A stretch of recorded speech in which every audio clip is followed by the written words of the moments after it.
Hi friends, welcome to மூன்று முடிச்சு promo. இன்றைக்கி நம்ம மூன்று முடிச்சு சீரியலில் என்ன விறுவிறுப்பான விஷயம் அப்படின்னு பார்க்கறதுக்கு முன்னாடி நம்ம சேனலை சப்ஸ்கிரைப் பண்ணலை அப்படின்னா மறக்காமல் சப்ஸ்கிரைப் பண்ணிக்கோங்க. இப்போ வாங்க அந்த விறுவிறுப்பான விஷயம் என்ன அப்படின்னு சொல்லிட்டு நம்ம பார்த்துடலாம். இப்போ நம்ம நந்தினி எதிர்பார்க்காத ஒரு திருப்பத்தை எதிர்பார்த்து காத்துட்ருக்காங்க. ஏன்னா சூர்யா சார் நம்ம நந்தினிக்கு வாழ்நாள்லே இப்படி ஒரு விஷயம்லாம் கிடைக்குமா அப்படின்னு சொல்லிட்டு நந்தினி நினச்சி கூட பார்த்துருக்க மாட்டாங்க. ஆனால் அந்த மாதிரி விஷயத்த நம்ம சூர்யா நந்தினிக்கு கொடுக்க போகிறாங்க. அது என்ன அப்படின்னு சொல்லிட்டு ஆவலாக இருக்கீங்க அப்படின்னு பார்த்தீங்கன்னா, நம்ம சூர்யா சாருக்கு 100க்கு எத்தனை மார்க் கொடுப்பீங்க அப்படின்னு சொல்லிட்டு மறக்காமல் கமெண்டில் சொல்லிட்டு போங்க. இப்போ என்ன ஆகுது அப்படின்னு பார்த்தீங்கன்னா, இப்போ ஒரு ஃபங்க்ஷன் அரேஞ்ச் பண்ணியிருக்காங்க. அது என்ன ஃபங்க்ஷன் அப்படின்னு பார்த்தீங்கன்னா, ஆனால் சூர்யாவுக்கு தான் தெரியும். இந்த வீட்டோட மகாராணி நந்தினி அப்படின்றதுக்காக தான் இந்த ஃபங்க்ஷன் அரேஞ்ச் பண்ணியிருக்காங்க. ஆனால் சுந்தரவல்லிக்கோ அவங்க வீட்டில் உள்ளவங்களுக்கோ மாதவிக்கும் சுரேகாவுக்கு யாருக்குமே தெரியாது. இப்போ எப்படி இது எதுக்காக ஒரு ஃபங்க்ஷன் நடக்குது போகுது அப்படின்னு சொல்லிட்டு இதில் ட்விஸ்ட் என்ன அப்படின்னு பார்த்தீங்கன்னா, அது நம்ம நந்தினி பர்த்டே அதுமா நடக்குது. நம்ம நந்தினிக்கு கிஃப்டாக இந்த வீடையே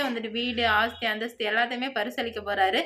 இதுக்காக தான் போயிட்டு நான் அருணாச்சல ஆகிக்கிட்ட டேடி அந்த சொத்து எல்லாத்துக்குமே நான் தானே அதிபதி, நான் யார் பேரில் எழுதி வைக்கிறோம் அது அவங்களுக்கு தானே அந்த சொத்து அப்படின்னு சொல்லிட்டு சொல்லும்போது, அப்போ ஆமாண்டா நீ என்ன முடிவு பண்ணுறியோ அதுதான் அப்படின்னு சொல்லும்போது சுந்தரவல்லிக்கு செம்ம டென்ஷன் ஆகிடுச்சு. இவன் என்னடா இது திடீர்னு இப்படி பேசுகிறானே அப்படின்னு சொல்லிட்டு அப்போ தான் நம்ம சூர்யா சார் சொல்கிறாரு, அப்போது இந்த ஆஸ்தி அந்தஸ்து எல்லாத்துக்குமே சொந்தக்காரி என் பொண்டாட்டி தான் அப்படின்னு சொல்லும்போது சுந்தரவல்லிக்கு கோவம் எல்லாத்தையும் போட்டு பட்டார் பட்டார்னு உடைக்கிறாங்க.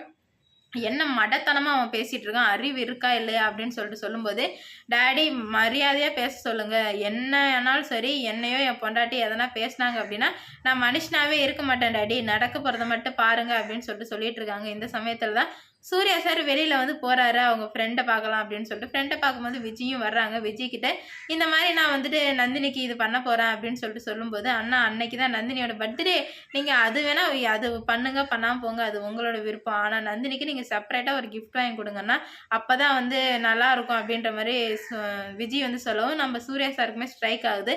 ஆமாம் எதனா ஒரு கிஃப்ட் வாங்கி கொடுத்தா நல்லாயிருக்கும் அப்படின்ற மாதிரி நினச்சி போயிட்டு நம்ம நந்தினிக்கு வைரத்தில் நெக்லஸ் வாங்கி கொடுக்குறாங்க. அது கொடுக்கும்போது நம்ம நந்தினி எப்படி ரியாக்ட் பண்ண போகிறாங்கன்னு நினச்சி சூர்யா சார் சந்தோஷப்படுறாரு. அவர் நடந்துக்கிறதும் அவர் பேசுகிறதும் அவர் பண்ணுற எல்லாமே கண்டிப்பாக நந்தினி மேலே காதல் வந்துட்ட மாதிரி தான் தெரியுது. ஏன்னா இவ்வளோ நாள் இருந்த சூர்யா சார் இப்போ எங்கே திடீர்னு இவ்வளோ மாற்றம் அப்படின்னு பார்த்தீங்கன்னா, கண்டிப்பாக மாற்றம் மாறுறதுக்கு கண்டிப்பாக அன்பு தான் காரணமாக இருக்கணும். நந்தினி அவர் முழுசாக இது புரிஞ்சிக்கல, அரைகுறையாக புரிஞ்சுக்கிட்டப்பவே நம்ம நந்தினியை இவ்வளோ பிடிச்சிருக்கு. முழுசாக புரிஞ்சிச்சு அப்படின்னா கண்டிப்பாக நம்ம நந்தினிக்காக அவர் எந்த எல்லைக்கு வேணால் போவார். அதை எவ்வளோ சீக்கிரம் நம்ம நந்தினியை பற்றி புரிஞ்சுக்கிறாங்களோ அவ்வளோ இது நம்ம நந்தினிக்கு நல்லது. இதில் வேற பார்ட்டியில் வேற என்ன நடக்க போகுது அப்படின்னு சொல்லிட்டு பொறுத்திருந்து பார்க்கலாம். இந்த வீடியோ பிடிச்சிருந்துச்சி அப்படின்னா லைக் பண்ணுங்கள், ஷேர் பண்ணுங்கள், கமெண்ட் பண்ணுங்கள். இது போன்ற வீடியோ சீரியல் அப்டேட் தெரிஞ்சுக்க நம்ம சேனலை மறக்காமல் சப்ஸ்கிரைப் பண்ணிக்கோங்க.